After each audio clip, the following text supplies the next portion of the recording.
Welcome to Donmar TV News Channel. Mainit na sinalubong ang BBM Sara Unit Team sa Batangas.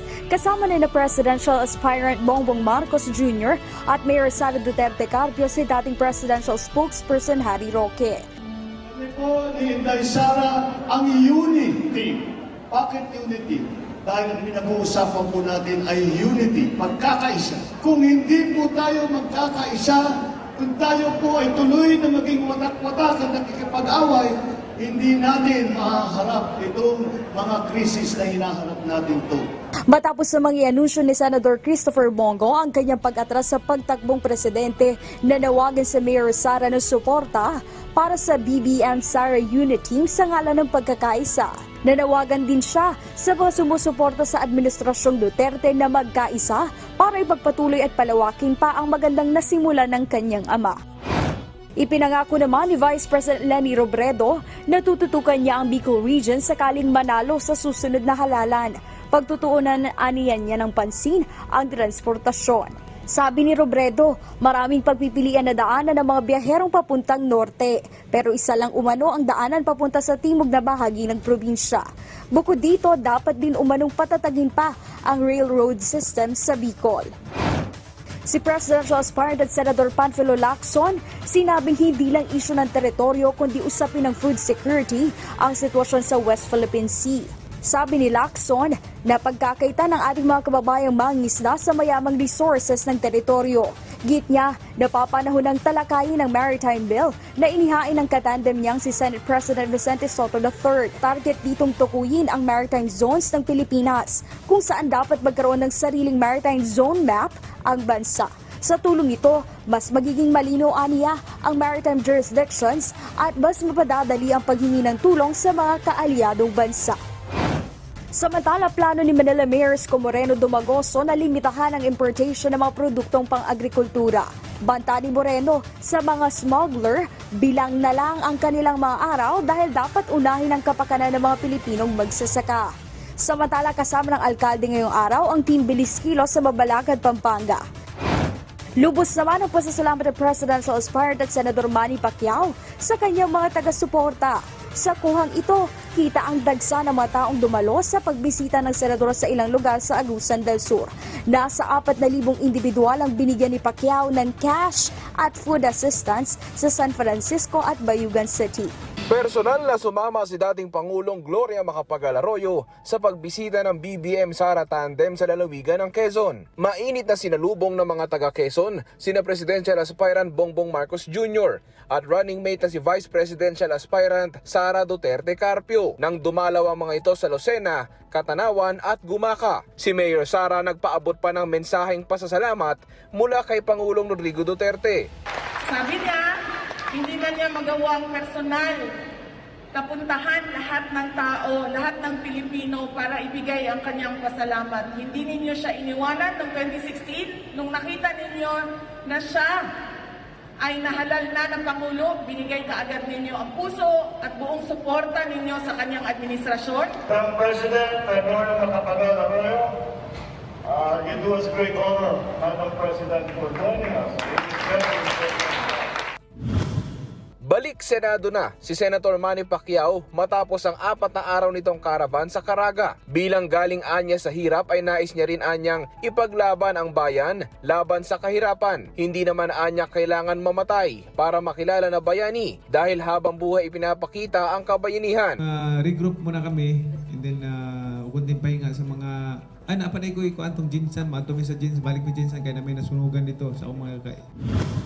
Ang standard bearer naman ng Partido Reforma na si Senator Panfilo Lacson nangako na uunahin pa rin nila ang kanilang trabaho sa Senado sa 18th Congress sa kabila ng eleksyon sa susunod na taon. Ayon kay Lacson, faithful sila sa kanilang sinumpaang tungkulin ng kanyang running mate na si Senate President Vicente Soto III na uunahin muna ang kanilang mga trabaho sa Senado bago ang kampanyahan. Never absent, never late anya sila kung maituturing ayon kay Senate President Soto. Para sa kanya, ang pinakamaganda pa ring kampanya ay ang pagtatrabaho ng tama. Tuloy-tuloy din ang pag-iikot ni Manila Mayor Isko Moreno kasama ang Team Bilis Kilos sa bansa. Nasa Talavera ang alkalde para bisitahin ang kanya mga taga-suporta kung saan ibinahagi niya ang mga serbisyong mabilis na naibigay sa Maynila. Nasa Catanduanes ang kampo ni Vice President Leni Robredo, pero lubos ang pasasalamat ni Robredo sa mainit na pagtanggap sa kanya ng mga taga-suporta sa kanilang pag-iikot partikular na sa Bulan, Sorsogon at ilang lugar sa Masbate. Ikinagulat niya anya ang dagsa ng volunteers lalo't malapit sa puso niya ang nasabing probinsya. Dante, ano ang reaksyon ng mga supporter ni Senator Bongo nang hindi siya dumating sa COMELEC? Magandang gabi, Monica. Nang malapit na nga ang alas 5 ng hapon, nakita at narinig natin na naging lalong maingay at masaya ang mga taga-suporta ni Senator Christopher Bongo. Naging positibo sa kanila, Monica, ang hindi nga pagdating ng senador upang mag-withdraw ang... Ayan o, talaga nagpunta sila. Alam mo, kung sino ba ng organizer nito, makinig kayo. Paki-contact si Dada, ha? Ayan po yung number sa baba. Ayan o. Dada, paki-contact si Dada. Kung sino man ang organizer niyan, gusto kong pumunta dyan personal sa COMELEC. Pupunta tayo dyan at saka mga riders natin. Banateros riders, are you ready? Yung mga wag na muna kayong magkaraban. Alam kong may bayad dyan. 1,500 din yan, sayang. Pero dito muna tayo, ha? Punta muna tayo dito, okay? Mga Banateros riders, ha? Sama-sama tayong pumunta dito sa COMELEC. Magbantay tayo. Kanyang Certificate of Candidacy. Maghapon na nag-abang sa harap ng Commission on Elections o COMELEC ang mga supporter ni Senator Christopher Bongo. Inaabangan nila ang pagdating ng mambabatas para himukin itong huwag umatras sa... Ay, grabe naman si Betsy Bunga. Palakpakan. Analo. Thank you very much sa iyong pakulay na pink ba yan o pula? Thank you very much. Ano kasi ako color blind eh. It's pink na maganda o kung pula na matino. Takbo bilang Pangulo. Pero bigo ang mga ito na makita ang mambabatas dahil hindi ito dumating. Hindi bigo yan. Tagumpay sila. Kasi nga ayaw nga dumating doon. Isa sa mga taga-suporta ni Senator Go, naniniwala silang siya lamang ang makapagpatuloy sa mga napasimulan umanong mga pagbabago ni Pangulong Rodrigo Duterte. Padayon. Ibig sabihin nun, ipaglaban niya po kami mga mahihirap dahil kami po talaga ang mga totoong tao na tinutulungan niya. Yon, Senator Go, are you listening? I hope deep inside your heart you would really reconsider what you said. It's no longer about... Sandali, nag-iisip ako ng English ko, kulang eh. Sinahalongkat ko sa utak ko. It's not about... Basta! It's not about the president and his daughter. It's about our country. Kawawa ho kaming mga Pilipino. Ayaw ho namin mapunta sa adik na presidente. Ha? Parang awa mo na. Kailangan na yung sinasabi niya malasakit, yung pagserbisyo. Kami po yung mga taong sinasabi niya na nasa laylayan. Nakiusap naman ang senador sa kanyang mga taga-suporta na huwag siyang abangan sa COMELEC. Alam niyo, mas lalong sumasakit ang dibdib ko tuwing nakikita ko yung mga supporters ko doon na nag-aantay po. Ako pong nakikiusap sa inyo. Pupunta po ako dyan. Meron naman Banateros riders dito. Pwede ho bang pagawa tayo ng tarpaulin? Bayaran ko na lang. Gawa nyo naman ako ng tarpaulin. Nakalagay dyan, ayoko sa adik na presidente. Kaya Mr. Senator Go. Mr. Senator Go. Kaya Senator Go, please run for us. Ay, pagawa ka Dada ng tarpaulin! Mag-isa.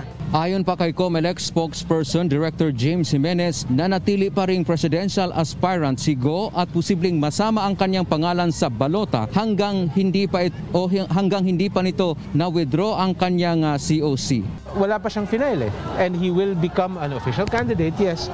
Pag pumasok ang campaign period nang hindi pa siya nagpa-file. Ay, kaya lang maaga ata to, no? Ayokong gumising na maaga, pasensya na. Yung withdrawal.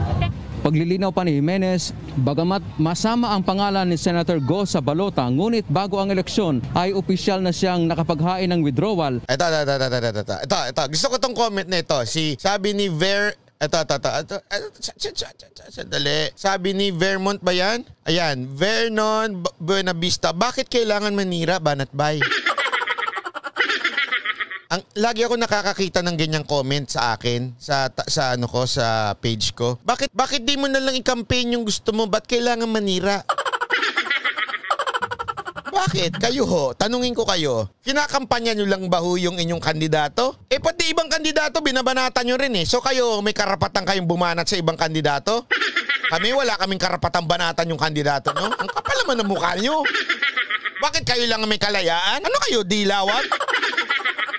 Sila Robredo, ganyan ang asal eh. Di ba yung mga bataan ni Robredo na para sila lang may kalayaan? Pag binabanatan kayo, nagagalit kayo, pero pag kayo bumanat sa kalaban, ang tindi nyo. Warprick kayo. Ang lahat ng kanyang boto ay... gagalit kayo sa akin. Gagalit kasi warprick ako. Ganyan din naman kayo. Warprick din naman kayo eh. Nanggugulo pa nga kayo sa page ko eh. Tapos pag ako bumabanat ng ganito, nagagalit kayo. Bakit ba yabang mo banot ba? Kayo kaya yabang nyo rin eh. Ang problema, pinagkaiba kayo hanggang comment lang. Ako may live. Maging stray votes o hindi counted. Bibilangin for record purposes dahil alam natin kung sino bumoto saan, pero hindi siya kasama sa final tally. Sabi dito, pag hindi daw nag-withdraw si Go, may ilalagay pa rin siya sa balota. Tapos kung ano yung botong matanggap niya, para mawawala, di ba? Sabi ko nga, natetemp ako. Sabi ko, itetext ko na si Senator Go kanina. Konti na lang, sabi ko. Boss, Senator Go, wag na lang kayong umatras formally. Ibig sabihin, wag na lang kayong umatras ng withdrawal nyo. Sige, wag na kayong kumandidato, wag na kayong tumakbo. Nandun yung pangalan nyo sa balota. Para lahat ng boto sa inyo, hindi na mapunta sa iba. Jackie Robin, pangkape mo abanat ba para sa pagpigil kay Senator Go? Laban lang po, Senator Go, palakpakan. Ang resulta. Monica, dagdag pa ng COMELEC, maaaring mag-withdraw ang sino mang kandidato. Sabi ni Adonis Jr. R. De La Paz, sana wag nyo na lang pong delete message kung ayaw nyo ng comment sa inyo. Di ko gets para sa itong live chat. Kung di naman pwedeng ilabas ang saloobin natin. Salamat po. No bitter, just love po. Kasi ho, Adonis, etong community na ito, community ho ito ng tunay na Duterte supporter. Kung gusto nyo maglabas ng damdamin nyo, di ba nood kayo doon sa mga boring ninyong vlogger? Ba't kayo nandi dito? Nakikigulo kayo dito. Ay, ganito lang kasimple ho yun. Ang mga tanso, hindi welcome dito. Dito, doon na kayo sa ibang vlogger. Wala naman namimilit sa inyo dito na, kailangan mag-comment kayo mga tanso kayo. Pag di kayo nag-comment, magagalit si Banat Bay. Wala naman ganun eh. Hindi nga kayo welcome dito eh. Ba't yung pinagpipilitan sarili nyo dito? Na kayo sa mga boring ninyong vlogger, yung kay Coach Jaret, kay Sangkay, doon sa kamukha ni Jokno, doon sa Tansong Panot, at saka doon si, ano ba yon, yung isa ba? Yung lagi minimenopause. Ayoko nang banggitin pangalan nun. Anumang araw hanggang sa araw mismo ng halalan. Samantala sa interview nga kanina, Monica, kay Senator Go, sinabi nito na suportahan na lang silang dalawa ni Pangulong Rodrigo Duterte na piliin kung sino man yung makapagpatuloy sa magaganda umanong programa na pinasimula ng Administrasyong Duterte. Kasama na nga dyan yung Build program at ang Malasakit Center.